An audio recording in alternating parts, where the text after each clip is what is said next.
Are you ready to run around while having a literal in-game boss as a bodyguard in Path of Exile? One that can clear maps for you faster than a Deadeye with a bow. As today we have for you what is arguably the best Spectre build in the game right now. Enter our Hydra Spectre Necromancer, a build that was buffed that not only now deals 50% more damage, but you also no longer permanently lose your Hydras when they die. Instead, you will find them waiting for you in hideout. This is also a build that only requires one button to be played, unlike other minion builds. But why Hydra? Well, aside from the fact that having a Guardian as a Spectre is badass, Hydras have the ability to clear multiple screens ahead with their forking shot, and have access to Barrage skill, which in our build deals 45 million single target damage. In short, Hydras are perfect for all types of content. Now obviously you want to play this build as a Necromancer. Firstly, we go for Commander of Darkness. This node grants you and your minions with 30% increased damage and all elemental resistances. Simple and straightforward. Anyway, next we go for Mindless Aggression. This node causes your minions to deal 10% more damage and have 20% more maximum life. Again, pretty straightforward. From there we take Mistress of Sacrifice. We don't actually care about offering skills affecting us with this node, we just want the increased duration for better uptime on our Spirit Offering skill. Finally, we take Bone Barrier. This node grants us 1% physical damage reduction per minion summoned up to 10%, and grants our minions 40% of their maximum life as extra maximum energy shield. We also gain leech effects when our minion deals damage, which is neat. But with that we are done with our Ascendancy. Now let's take a quick look at our passive tree. Our tree focuses on minion damage, minion attack and cast speed, minion movement speed, minion critical chance and critical multiplier, minion health and resistances, and finally, life and energy shield for us. We also have multiple minion life tattoos applied to our passive tree. Next we have two large cluster jewel setups, each adding as many minion damage nodes as possible. On these we rolled minion attack and cast speed, chaos resistance, and life. These jewels must also have increased effect of added smaller nodes to maximize the benefit we get from them. Anyway, now for mastery choices, we have 30% increased area of effect of aura skills, 20% increased effect of offerings, and most importantly, minions have +8 to maximum elemental resistances. But with that we are done with our passive tree.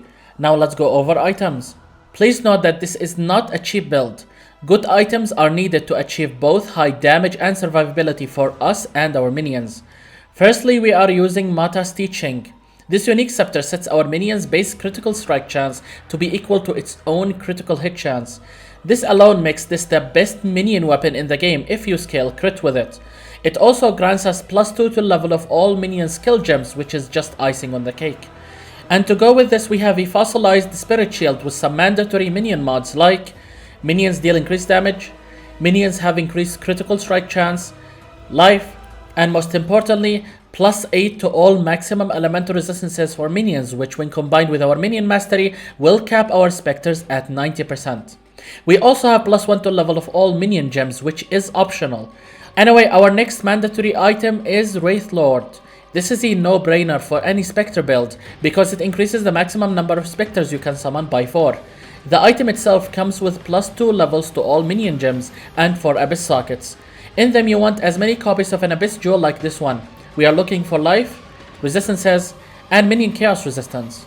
Now another mandatory and cheap item to get for this build is Triad Grip Gloves with 4 green sockets. This one is needed because it will fully convert the damage of our Hydras into cold. It is best in slot damage wise and you should get yours corrupted with maximum life. But anyway, now moving on to our body armor, we need a chest with a Fractured Delve mod that increases the maximum number of summoned specters by 1. We crafted this with essences and harvest bench to have attributes and resistances. However, the most important step was rolling increased hatred and aura effect implicits via Eldritch Orbs, as these will provide our specters with lots of damage.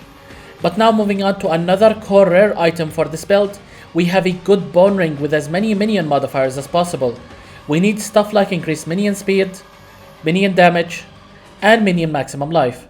The crafting process for this is deterministic, and I am planning to release a separate video teaching you guys how to make one like this yourself later this week. But anyway, now for boots, we crafted an Elder Influence boots because Elder Influence can roll an additional level to all raised Spectre gems. We elevated this mod via Orb of Dominance to get 2 extra levels instead, and then metacrafted the prefixes for movement speed, life, and energy shield. If you guys are following this build on a budget, then yes, you can use the boots without the elevated version of the mod, just to save some currency. Now moving on to our amulet, we have All Netol's Vow. This unique amulet comes with a socket and causes whatever support gem socketed into it to also affect gems in our chest.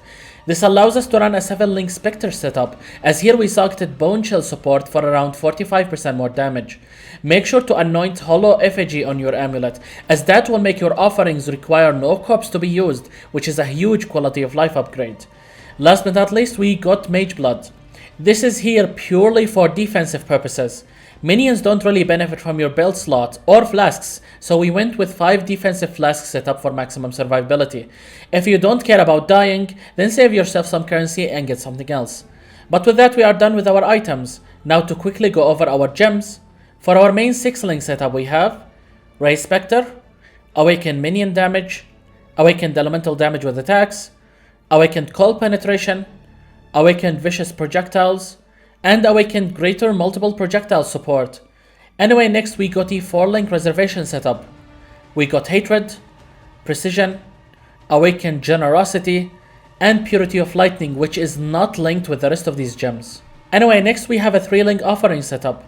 We have Spirit Offering, More Duration, and Enhance. Finally, we got few leftover gems in another 3-link setup. We have Convocation, Automation, and Frostbite, which we cast ourselves. But with that, we are done with our gems. Now for jewels. Firstly, we have one glorious Vanity Timeless Jewel that specifically mentions Doriani.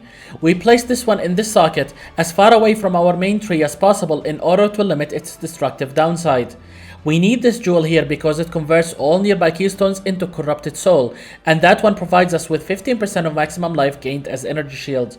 The keystone also causes 50% of all damage taken to be split half and half between your energy shield and life, which in our case here is considered another upside.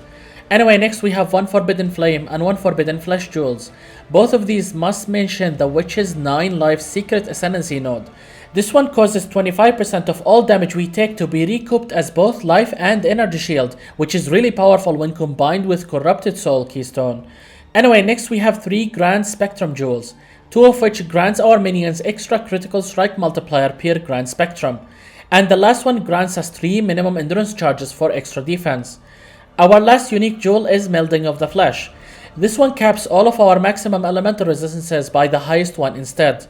Here we scaled maximum lightning resistance from both a Topaz Flask and Purity of Lightning to get as close to 90% as possible with this jewel. Finally, you are going to need a normal rare jewel with 3 mandatory mods. You want increased minion accuracy rating, plus 2 additional maximum lightning resistance, and life. But with that, we are done with our jewels. Now for Bandit's quest, we decided not to help any of them and get the extra passive point for ourselves. As for Pantheons, we took the Soul of the Brine King and the Soul of Aberrath. But with that, we are done with our best Spectre Summoner build for Path of Exile. If you guys have enjoyed this video, then make sure to drop a like and maybe consider subscribing so you don't miss out on any future build guide like this one. My name is Phoenix and I will see you all in the next video.